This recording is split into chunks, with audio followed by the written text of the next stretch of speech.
তোমরা যারা যারা এই ভিডিওটা দেখছো তাদের একটা কথাই বলবো যে জিডিএসটাকে হালকাভাবে নেওয়া যাবে না। কেন? তার কারণ জিডিএস এ কাজ করার পরে তোমাদের কি কি অ্যাডভান্টেজ আছে সেটা আজকের ভিডিওটা দেখলেই তোমরা বুঝতে পারবে। কারণ তোমরা অনেকেই আছো জিডিএস এ আবেদন করতে গিয়েও অনেকে বলছো যে আবেদন করেই বা কি হবে, সিলেকশন হয়েই বা কি হবে, কারণ আমরা তো আর এমটিএস এর মতো বেতন পাবো না। একটা কমপ্লিট যেরকম সেন্ট্রাল গভর্নমেন্টের চাকরিতে যেরকম বেতন পাওয়া যায়, যেরকম সম্মান পাওয়া যায়, সেরকম তো আর এখানে পাবো না। এখানে তো প্রচুর খাটতে হবে।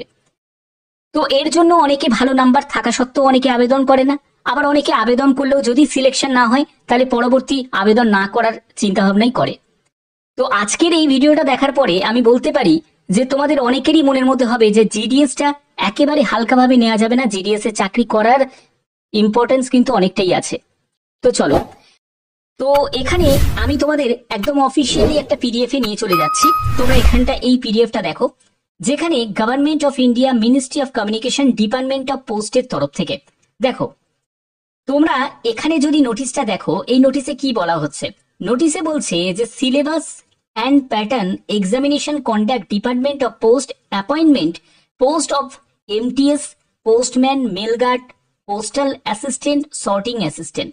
দেখো, পোস্টাল অ্যাসিস্ট্যান্ট আর সর্টিং অ্যাসিস্ট্যান্ট যেটা তোমাদের সিজিএল এর মাধ্যমে নিয়োগ হয়, ঠিক আছে। এবার তোমরা যারা যারা জিডিএসটাকে হালকাভাবে নিচ্ছ, তোমরা জানো যে জিডিএস এর তুমি যদি একবার সিলেকশন পেয়ে যাও, তুমি জিডিএস থেকে কোন কোন পোস্টের জন্য তুমি নির্বাচিত হতে পারবে ডিপার্টমেন্টাল এক্সাম দিয়ে, সেটা তুমি এমটিএস এ চলে যেতে পারবে। তারপরে তুমি আবার এমটিএস থেকে তুমি পোস্টম্যান, মেল গার্ড, এই সব পোস্টগুলোতে তুমি চলে যেতে পারবে। তারপরে তুমি সর্টিং অ্যাসিস্ট্যান্ট, পোস্টাল অ্যাসিস্ট্যান্টের মতো গুরুত্বপূর্ণ পোস্টেও কিন্তু তুমি চলে যেতে পারবে। তো তার জন্য তুমি যদি এই নোটিশটা দেখো, তোমরা দেখতে পাবে যেখানে বলছে যে এমটিএস উইথ 2 ইয়ার যদি তুমি সার্ভিস দাও, মানে তুমি যদি 2 বছর সার্ভিস করো এমটিএস এ, তাহলে তুমি পোস্টম্যান, মেল গার্ডে তুমি কম্পিটিটিভ এক্সামে তুমি বসতে পারবে, ডিপার্টমেন্টাল কম্পিটিটিভ এক্সামিনেশনে বসতে পারবে এবং প্রমোশন তুমি পাবে। তুমি যদি জিডিএস পোস্টে যদি 4 বছর সার্ভিস করো, তাহলে তুমি পোস্টম্যান, মেল গার্ড যে পোস্টের জন্য তুমি নির্বাচিত হয়ে যাবে, তুমি ডিপার্টমেন্টাল এক্সাম দিতে পারবে। জিডিএস এ তুমি যদি মিনিমাম 2 বছর যদি সার্ভিস করো, তাহলে তুমি এমটিএস পোস্টের জন্য তুমি সিলেক্ট হতে পারবে, ঠিক আছে। তো এবার এখান থেকে আমরা এটাই বুঝতে পারলাম যে জিডিএস থেকে অনেকগুলো ভেরিয়াস পোস্টে কিন্তু ডিপার্টমেন্টাল এক্সাম দিয়ে প্রমোশন পাওয়া যায়। এবার মেন ব্যাপার হচ্ছে যে এখানে যে পোস্টগুলোতে তোমাদের সিজিএল এর মাধ্যমে, যেমন হচ্ছে পোস্টাল অ্যাসিস্ট্যান্ট আছে, সর্টিং অ্যাসিস্ট্যান্ট আছে, এই যে গুরুত্বপূর্ণ দুটো পোস্ট আছে, এই পোস্টগুলো কিন্তু তোমাদের সিজিএল এক্সাম দিয়েই কিন্তু হয়। কিন্তু এই সব পোস্টগুলো, এই সব গুরুত্বপূর্ণ পোস্টগুলো কিন্তু জিডিএস এর মাধ্যমে প্রমোশন পাওয়া যায়, ঠিক আছে। এই নোটিশটা তুমি যদি দেখো, তুমি বুঝতে পারবে যে জিডিএস এর ক্ষমতা কত। একটা জিডিএস এ তুমি যদি চাকরি পাও, অনেকে বেতন দেখে বা বেতন দেখে অনেকেই বলে যে জিডিএস এ চাকরি করে কি হবে। এই নোটিশটা ভালো করে তুমি পড়লেই বুঝতে পারবে। এখানে বলা হচ্ছে যে competitive examination for recruitment to the cadre of postal assistant and sorting assistant from GDS, অর্থাৎ জিডিএস থেকে তোমাদের ডিপার্টমেন্টাল ভাবে এলডিসি এক্সাম দিয়ে তুমি পোস্টাল অ্যাসিস্ট্যান্ট, সর্টিং অ্যাসিস্ট্যান্টে ডাইরেক্ট যেতে পারবে, যার এক্সাম কবে হবে? 20 জুলাই 2025। আমি সব বলবো, যারা ফ্রেশার ক্যান্ডিডেট তাদের জন্য কি ইনফরমেশন, মানে জিডিএস এ নিয়োগের জন্য ফ্রেশার ক্যান্ডিডেটদের কি ইনফরমেশন সেটাও বলবো। এখানে তো ফ্রেশার ক্যান্ডিডেট আবেদন করতে পারবে না, এটা তো তোমাদের আগেই আমি ক্লিয়ার করে দিলাম। এখানে যারা জিডিএস এ যারা কর্মী, তারাই পোস্টাল অ্যাসিস্ট্যান্ট, সর্টিং অ্যাসিস্ট্যান্টের জন্য এলডিসি এক্সামে বসতে পারছে, ঠিক আছে। তো এখানে আর কি কি বলা হয়েছে দেখো। এখানে বলা হচ্ছে যে last date received application form divisional office from eligible যারা ক্যান্ডিডেট আছে তারা আবেদন করতে পারবে, যেটা ডিভিশনাল অফিসে জমা পড়বে 2রা জুলাই 2025। এটা হলো আবেদনের শেষ তারিখ।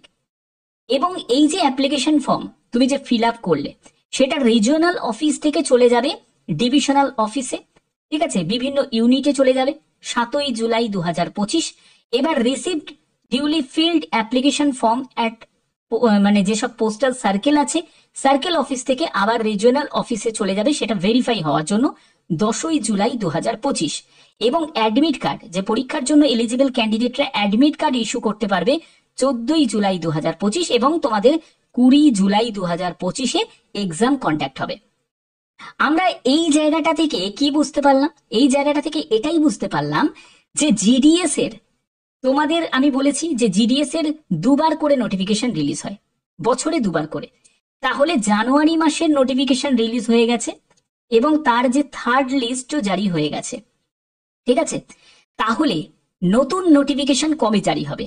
নতুন নোটিফিকেশন তোমাদের জারি হবে 20 জুলাইয়ের পরে, অর্থাৎ আফটার 20 জুলাই 2025, ঠিক আছে?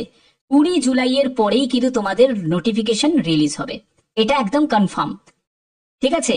কারণ এদিকের এক্সাম তোমাদের কমপ্লিট হবে, তারপরেই কিন্তু, কারণ দেখো একটা সিম্পল ব্যাপার আমি তোমাদের জাস্ট বোঝাচ্ছি, দেখো এই জায়গাটা বুঝে নাও।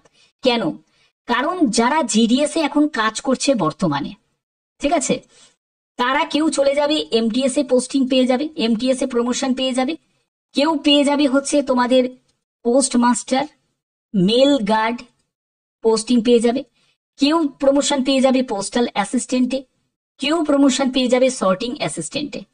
তাহলে এই যে পোস্ট মানে প্রমোশন গুলো পেয়ে যাবে, তাহলে যে জিডিএস এর যে খালি অংশটা যেটা পড়ে থাকবে, এই খালি অংশটার জন্য নতুন যারা আবেদন করেছে, যারা রিক্রুট হয়েছে, যারা চান্স পেয়েছে, তারাই এই খালি জায়গাটা পূরণ করবে। এবার এই খালি জায়গাটা যখন পূরণ করবে, তারপরে কিন্তু আবার তাদের নতুন